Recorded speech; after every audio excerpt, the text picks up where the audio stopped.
10वी-12वी पदवीनंतर पुढे काय? वैद्यकीय क्षेत्रात हवंय उज्ज्वल भविष्य आणि 100% रोजगार. मग निवडा केपी पॅरे मेडिकल इन्स्टिट्यूट. प्रगत तंत्रज्ञान, दर्जेदार शिक्षण आणि कौशल्यपूर्ण प्रशिक्षण एकाच ठिकाणी. हो, आम्ही घेतो तुमच्या कौशल्य विकासाची जबाबदारी आणि हे आमचे विद्यार्थी सरकारी खासगी हॉस्पिटल आणि नामांकित लॅबमध्ये कार्यरत. आजच प्रवेश घ्या केपी पॅरे मेडिकल इन्स्टिट्यूट. शिक्षण, कौशल्य आणि रोजगारांचं विश्वसनीय नाव. नमस्कार, मी सुद्धा महाराष्ट्र खबर न्यूज मध्ये आपल्या सगळ्यांचं स्वागत.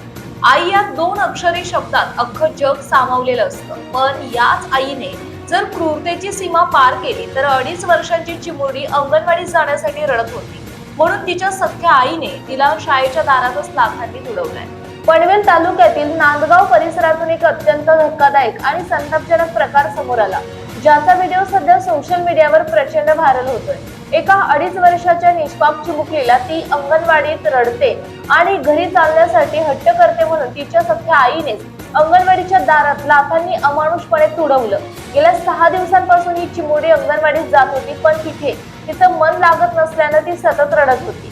नेहमीप्रमाणे तिची आई तिला सोडायला गेली असता मुलगी रडायला लागली आणि घरी नेण्याचा हट्ट करू लागली.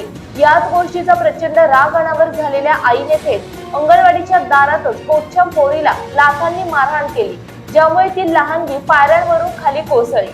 या व्हायरल व्हिडिओची दखल तातडीने पोलीस प्रशासनाच्या वरिष्ठ अधिकाऱ्यांनी घेतली असून पोलिसांनी त्या चिमुकलीच्या कुटुंबियांना तात्काळ पोलीस ठाण्यात आणले. त्यानंतर वैद्यकीय तपासणी पीडित मुलीची करण्यात आली असून तिच्या आईला पोलिसांनी कायदेशीर नोटीस बजावली. सध्या या चिमुकलीला तिच्या आईसह शासनाच्या बाल कल्याण समिती समोर हजर करण्यात आलं असून या प्रकरणी पुढील कायदेशीर कारवाई सुरू आहे.